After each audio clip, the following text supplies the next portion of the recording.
Bab 329. Apa yang telah terjadi? Tenang. Dengan mundurnya perkumpulan pelindung dunia, ada ketenangan yang langka di dunia Kincang. Tentu saja, semua orang tahu bahwa ini hanyalah ketenangan sebelum badai. Puncak pedang awan. Berlatih. Mileye mulai memasuki mode kultivasi dengan gila-gilaan. Sekarang dia berada di alam Archon sejati. Dalam hal tingkatan alam, pasti tidak ada cara untuk meningkatkannya dalam waktu singkat. Adapun untuk pedang Tao, dia hanya bisa mengandalkan kesempatan dan pencerahan. Yang bisa dia latih sekarang adalah teknik pedang. Dia tidak memiliki banyak ilmu pedang sekarang, hanya ada jurus satu pedang menentukan hidup dan mati, satu pedang penentu jiwa, pembunuhan 10 kaki, dan satu pedang menembus ruang. Teknik pedang ini merupakan ancaman besar bagi Master Alam Archon sejati, tetapi setelah dia mencapai Alam Archon sejati, dengan kata lain teknik pedang ini bisa ditingkatkan lagi. Terutama jurus satu pedang menentukan hidup dan mati. Baginya, ilmu pedang ini bukan hanya ilmu pedang, tapi juga sebuah pengarahan. Ini adalah arah pedang Tao yang diserahkan kepadanya oleh wanita misterius. Setiap kali memikirkan teknik pedang ini, dua kata muncul di dalam benaknya, percaya diri. Tidak peduli apakah berkultivasi atau berperang melawan orang lain, kamu harus memiliki kepercayaan diri. Tentu saja, kamu harus memahami hal ini dengan baik, jika tidak, kamu akan menjadi sombong.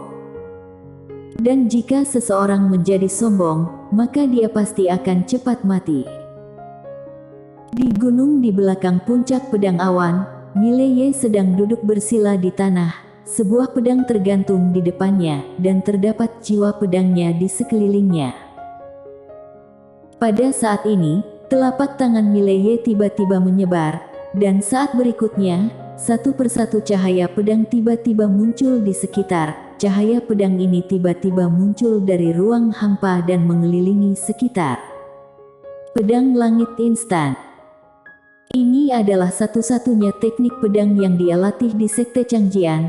Mileye menemukan bahwa SWOT teknik pedang ini masih memiliki ruang kosong untuk dilakukan peningkatan. Dia menggunakan trik ini untuk membunuh Master Alam Archon sejati secara diam-diam sebelumnya. Hanya dengan menggunakan trik ini, dia baru dapat membunuh seorang Master Alam Archon sejati secara diam-diam. Dan dia menemukan bahwa setelah dia naik ke alam-alam Archon sejati, dia menjadi lebih mahir dalam penerapan ruang hampa aturan Tao ini. Menggali ruang hampa aturan Tao, menggunakan ruang hampa aturan Tao untuk memperkuat pedang langit instan. Ini adalah tujuannya sekarang. Mileye melambaikan tangan kanannya, dan dalam sekejap, cahaya pedang di sekelilingnya perlahan-lahan menghilang. Tidak jauh dari sana, dua wanita berdiri. Mereka adalah paman seperguruan Gu dari puncak Arai serta Mona Yue. Mona Yue berkata dengan lembut, pedang langit instannya benar-benar berbeda dari sebelumnya. Saat dia mengatakan itu, dia menatap paman seperguruan Gu yang berada di sampingnya. Asri, bisakah kamu melihat apa yang berubah? Asri Gu melirik Mileye di kejauhan, dan berkata dengan lembut, pedang langit instan ini dikembangkan menjadi gerakan pembunuh olehnya. Mona Yue mengangguk, kalau tebakanku benar, seharusnya dia yang membunuh perkumpulan pelindung dunia secara diam-diam sebelumnya. Asri Gu sedikit mengangguk, seharusnya dia. Setelah mengatakan itu, dia melirik Mileye, yang berada tidak jauh dari mereka. Bakatnya sangat bagus, karakternya bagus, tapi wajahnya sangat tebal. Berkulit tebal. Mona Yue mengangguk setuju, sangat tebal, tidak ada yang bisa menandinginya di seluruh kultivator pedang Sekte Changjian. Asri Gu berkata dengan lembut, itu belum tentu adalah hal yang buruk, setidaknya, dia tidak akan menderita. Saat mengatakan itu, dia melirik Mona Yue, kultivasi adalah kultivasi, dan harus memasak jika sudah waktunya memasak. Aku akan mengingatkannya agar dia tidak lupa. Setelah berbicara, dia berbalik dan pergi. Mona Yue mengangguk, benar juga. Setelah mengatakan itu, dia memandang Mileye, jangan lupa untuk memasak. Setelah berbicara, dia berbalik dan pergi. Mileye. Beberapa hari berlalu. Mileye meningkatkan kekuatan teknik pedangnya setidaknya 1 tingkat. Sekarang, jika dia bertemu dengan master yang mengenakan jubah emas itu lagi, bahkan jika dia tidak bisa menang, tapi dia tidak akan kalah dengan begitu mengenaskan. Apalagi dengan adanya pedang langit instan, jika dia bersembunyi sekarang, dia pasti 80% dapat membunuh lawan. 80%. Bisa dibilang sangat percaya diri.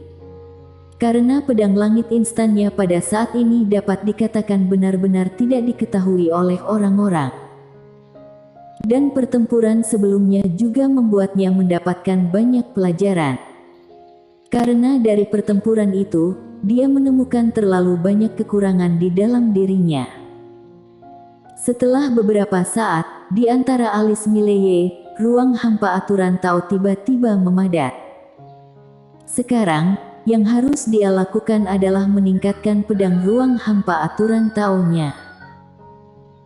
Sekarang, jika dia bertemu dengan penjaga kiri dan kanan, dia tidak akan bisa bersaing dengan mereka sama sekali.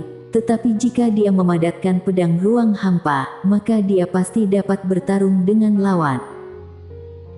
Meskipun Mateo Lin telah meminta Matthew Kin untuk kembali memanggil bala bantuan, namun bagi Mileye, tidak peduli apakah ada penolong atau tidak, dia harus menjadi lebih kuat. Sekali lagi, manusia harus mengandalkan diri mereka sendiri. Sebelumnya, sebelum mencapai alam Archon sejati, dia tidak berani memadatkan ruang hampa aturan Tao. Namun kini setelah mencapai alam Archon sejati, dia kini sudah bisa bernavigasi di dalam ruang hampa. Di tengah lapangan, ruang hampa di sekitar Mileye mulai bergetar, seolah-olah permukaan sungai ditiup oleh angin dan membuat riak.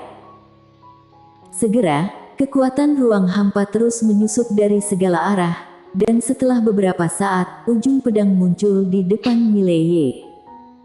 Ujung pedang ini transparan, seperti air. Dan di dahi Mileye, keringat dingin berangsur-angsur menetes. Sedikit melelahkan.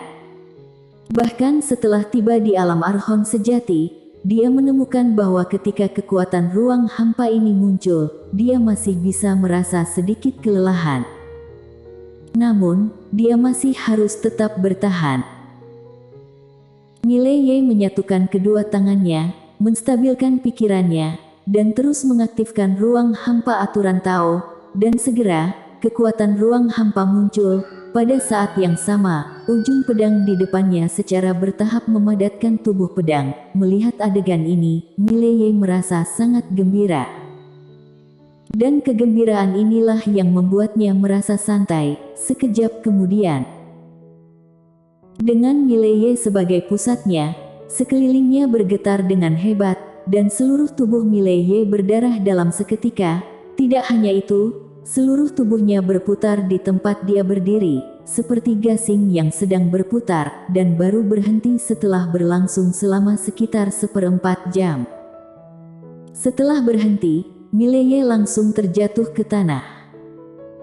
Pada saat ini, Mona Yue tiba-tiba muncul di depannya, menatap Mileye di atas tanah. Mona Yue sedikit mengernyit, lalu dia menggendong Mileye dan membawa Mileye kembali ke aula pedang awan.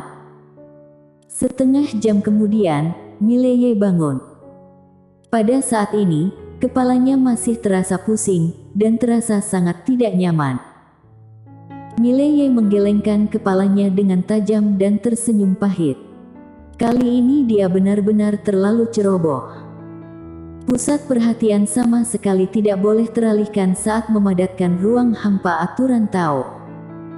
Apa yang sedang kamu lakukan? Pada saat ini, Mona Yue muncul di samping tempat tidurnya. Mileye tersenyum pahit, memadatkan sebuah pedang. Mona Yue berkata dengan sungguh-sungguh, apakah ada hubungannya dengan ruang hampa? Mileye mengangguk. Mona Yue berkata dengan ekspresi serius, ruang hampa sangat dalam, bahkan Master Alam Archon sejati yang kuat hanya mengetahui satu atau dua hal. Jika kamu harus menggunakan kekuatannya, itu akan sangat berbahaya. Apakah kamu mengerti? Mileye mengangguk, aku telah bertindak ceroboh sebelumnya. Mona Yue menggelengkan kepalanya, bukannya kamu ceroboh. Hanya saja kamu tidak mengerti dengan kengerian kekuatan ruang hampa.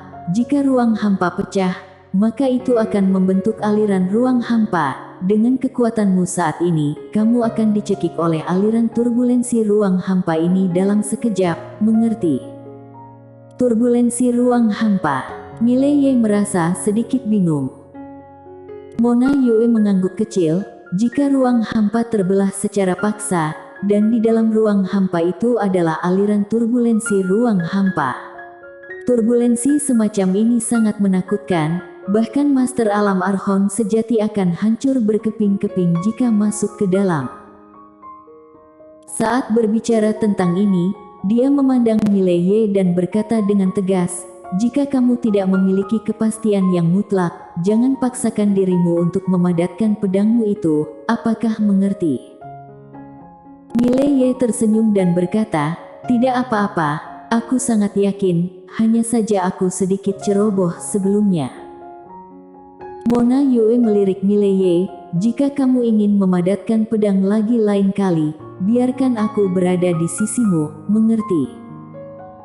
Mileye hendak mengatakan tidak, pada saat ini, Mona Yue tiba-tiba berkata, mengerti. Suaranya sedikit keras. Mileye tersenyum pahit, baik. Mona Yue mengangguk dan berbalik untuk pergi. Pada hari kedua, Mileye terus bertindak. Tapi kali ini, Mona Yue berada di sampingnya. Jelas, dia masih sedikit khawatir pada Mileye. Dan Mileye tidak menyembunyikan kebenaran dari Mona Yue, dia langsung memunculkan ruang hampa aturan Tao. Ketika dia melihat ruang hampa aturan Tao di antara alis Mileye, ekspresi Mona Yue tiba-tiba menjadi serius. Ini. Segera, kekuatan ruang hampa yang tak terhitung jumlahnya tiba-tiba muncul di sekitar Mileye di kejauhan, dan kekuatan ruang hampa ini mulai menyatu. Di sekitar, ruang hampa sedikit tidak stabil. Tangan kanan Mona Yue perlahan-lahan mengepal dengan erat, siap menyerang kapan saja. Di kejauhan, di depan Mileye, ujung pedang mengembun dengan tenang. Kali ini, Mileye tidak berani membiarkan pusat perhatiannya teralihkan lagi, dan berkonsentrasi untuk mengaktifkan kekuatan ruang hampa itu. Meskipun sedikit melelahkan, tetapi asalkan perhatiannya tidak teralihkan, itu tidak akan menjadi masalah besar. Setelah sekitar setengah jam, wajah Mileye dipenuhi keringat, dan selain itu, raut wajahnya juga sedikit pucat. Namun, pedang ruang hampa di depannya sudah mengembun di tengah jalan. Hanya tersisa setengah dari tubuh dan gagang pedang. Di sisi lain, ekspresi Mona Yue juga sangat serius, dia siap untuk mengambil tindakan kapan saja. Di kejauhan, di sekitar Mileye, ruang hampa tiba-tiba mulai bergetar dengan hebat, dan pada saat yang sama, kekuatan ruang hampa di sekitarnya juga meningkat, dan setengah pedang yang tersisa juga mulai mengembun. Mona Yue bangkit dan berjalan ke jarak sekitar 10 kaki di samping Mileye. Dia menatap Mileye dengan lekat-lekat, dan tangan kanannya terkepal dengan erat. Jelas, ini adalah saat yang kritis. Di dalam menara penjara alam, seorang orang kecil tiba-tiba menyelinap keluar dari lantai 2. Dia adalah Lindsay. Lindsay terbang keluar, kemudian dia mulai memanjat ke puncak menara. Dia suka tinggal di puncak menara, dan segera dia naik ke puncak menara. Dewa Agung Erlu sedang tidur. Kemudian, dia bisa berkeliaran sesukanya. Dia melayang ke depan 3 pedang dan berkedip, tidak tahu apa yang dia pikirkan, dan segera, dia tiba-tiba memeluk pedang di tengah dan hendak menariknya keluar, dan pada saat ini, dia tiba-tiba mengingat kembali ucapan Mileye. Dia melepaskan tangannya dan berkata dengan lembut, dia pernah mengatakan bahwa tidak boleh menariknya keluar. Setelah berbicara, dia berbalik dan hendak turun menara, tetapi segera, dia berhenti lagi. Dia melihat pedang di tengah, menggigit jari kelingkingnya, dan sedikit bingung, tapi dia tidak mengatakan mana yang tidak bisa ditarik. Tidak boleh ditarik, berarti tidak boleh menarik 1 pedang, tapi boleh menarik 2 pedang. Setelah mengatakan itu, dia terkikik, kemudian melayang ke depan 3 pedang. Dia melihat ketiga pedang itu, dia melihat ke pedang di paling kanan untuk sementara waktu, tetapi pada akhirnya dia tetap melihat pedang di tengah. Dia memeluk pedang dengan kedua tangan kecilnya, dan matanya sedikit bersemangat. Akhirnya aku bisa langsung terbang dengan pedang. Setelah dia selesai berbicara, dia menarik dengan keras. Pedang itu sedikit bergetar. Di dunia luar, seluruh tubuh Mileye disambar petir dalam sekejap, dan pandangannya memburam. Apa yang telah terjadi? Ini adalah pemikiran terakhir di dalam benak Mileye. Bersambung.